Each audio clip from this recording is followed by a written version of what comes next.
Olá, boa noite. Cassiano Bittencourt, pelo Visão Estrategista. Hoje para falar da Santos Brasil, que divulgou o resultado do primeiro trimestre de 2019 recentemente.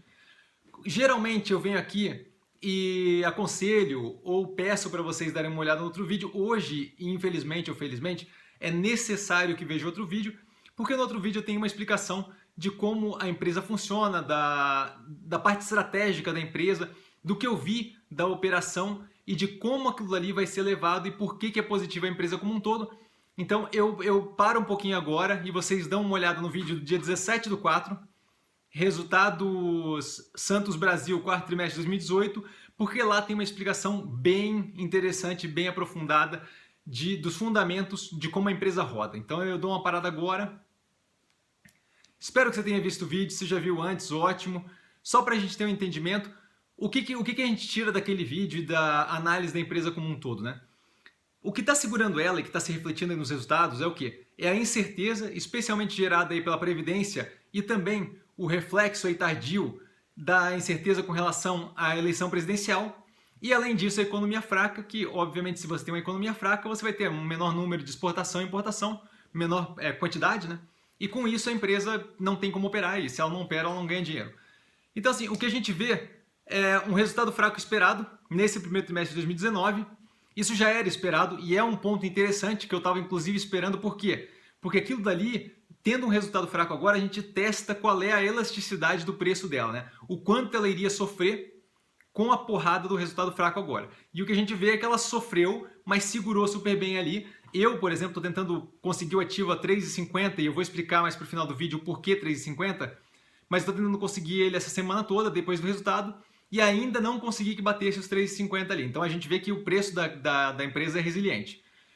Tendo isso em vista, a gente passa ali para o resultado, para fazer uma análise básica do resultado operacional e do resultado financeiro. Isso porque a gente já tem conhecimento de como é que a empresa opera e do que tem de interessante ali. Então a gente passa lá, a gente vê que a receita líquida cresce 6,3%, atingindo ali 227 milhões, 227,2 milhões. A gente vê o EBITDA, e aí eu estou falando do EBITDA pro forma e recorrente, né? Que o pro forma é o que tem condições de comparar com o primeiro trimestre de 2018, e recorrente por quê? Para tirar toda aquela parte do EBITDA que é por acaso nesse trimestre que não tende a se repetir. A gente vê ali uma queda de 40,4%, então daí a gente já tira que é um resultado meio misto, com algumas partes positivas e outras partes negativas, essa negativa bem negativa, né? A gente vê que a margem vai de 10% no primeiro trimestre de 2018 para 6% nesse primeiro trimestre, então a margem, novamente, como a gente tinha falado no último vídeo, uma margem apertada e uma operação bem apertada, mas a empresa consegue se segurar, e o lucro líquido, que na verdade é prejuízo, cai aí de um prejuízo, piora, né, de um prejuízo de 6 milhões para um prejuízo de 9,1 milhões, então mais um ponto negativo. Quando a gente sai um pouco da parte financeira e olha mais a parte operacional, a gente vê que a empresa teve um aumento ali no custo de serviços prestados, isso porque, especialmente esse aumento foi nos serviços de terminal portuário, né? Isso basicamente porque a gente teve uma reoneração da folha, que acabou ocasionando ali um aumento considerável de 5,8 milhões nos custos, e tivemos também o aumento da taxa portuária, que ocasionou o restante ali que falta para completar os 7 milhões, que foi justamente essa piora de custo operacional. A gente vê que, atrelado a essa piora de custo, a gente tem uma melhora no mix operacional, e aí no mix operacional eu falo importação versus exportação. A gente vê que importação voltou a atingir ali 45% e 55% de exportação, o que a gente sabe pelo vídeo da análise do quarto trimestre, que é algo bem positivo para a empresa, porque melhora a capacidade que ela tem de retirar faturamento da operação por container ali no handling, né? Então, super interessante. A gente vê que a empresa melhorou a posição de caixa líquido, então agora ela está atingindo ali um caixa líquido, e aí caixa líquido é a dívida líquida menos a dívida líquida da empresa, né? Que daí não é dívida, porque o caixa é maior do que o endividamento, então fica caixa líquido. Ela atingiu ali um caixa líquido de 31,4 milhões, ao contrário do quarto trimestre de 2018, onde ela estava com 26,3 milhões.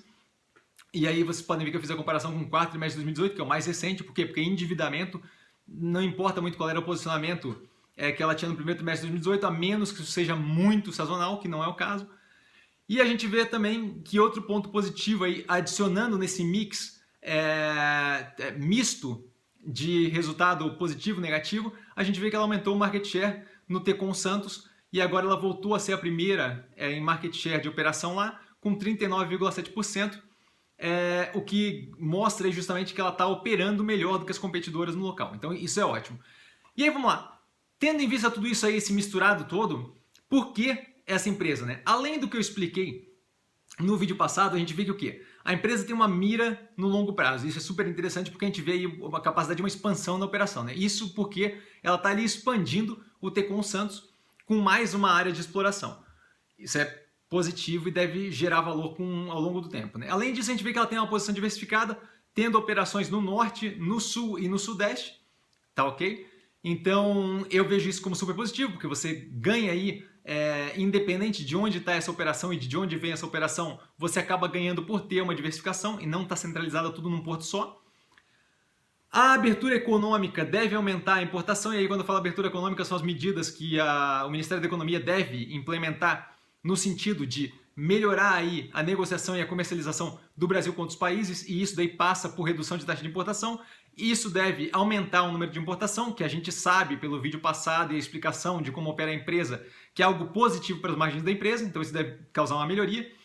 Com a passagem da Previdência, a gente tem aí uma redução da incerteza, que justamente permite as empresas conseguirem aumentar a quantidade importada ou exportada da operação delas sem ter aquele receio de onde é que vai estar o Brasil daqui a 6 meses, 1 ano. Então isso é positivo também para a empresa. A guerra comercial, que torna o Brasil uma opção mais interessante, por quê? Porque as empresas começam a ter aquele protecionismo entre Estados Unidos e União Europeia, Estados Unidos e China, e aí a China, a União Europeia e o próprio Estados Unidos começam a ter que buscar outros parceiros para suprir um ou outro produto que eles têm lá no mercado doméstico.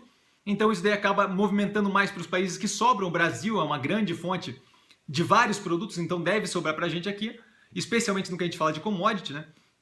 Então deve gerar mais movimento. E a gente vê claramente ali um preço descontado da máxima de janeiro, 21 de janeiro, de 23%. Então, assim, esse preço descontado em 23%, e a gente vendo que a empresa tem um preço ali que é resiliente, ou seja, eu estou com dificuldade de pegar ela a 3,50, a gente vê que, pô, é um preço ali que está num ponto bem positivo e bem interessante para a gente. Então, tendo isso aí, levando isso daí em consideração, eu estou tentando entrar a 3,50 tem 2, 3 dias. Hoje tentei, liquidei um pedaço de uma outra operação justamente para poder botar mais capital ainda nessa direção, e eu quero ter uma posição ali. Não vou me incomodar se por algum acaso, diante da turbulência, cair um pouco mais. E você sempre me pergunta, pô, Cassiano, por que travar nos 3,50? 2 motivos. Um, que ela tem um volume mais baixo, então eu geralmente prefiro ali ter um desconto, uma margem maior, justamente para não me encontrar preso dentro de um papel sem conseguir negociar e tomar uma porrada muito grande por causa da falta de volume, né? E além disso, a gente vê que a gente tem ainda um período de turbulência que deve justamente empurrar o preço da empresa um pouco mais para baixo. Então, levando isso em consideração, vocês vão ver aqui do lado que eu não tenho posição comprada, eu estou tentando nos 3,50. Então, levando tudo isso em consideração, eu fico por aqui hoje. Acho que é uma ótima operação aí para a gente ter uma diversificação do portfólio. E vale lembrar que quem aprende a pensar bolsa opera com mero detalhe. Até amanhã.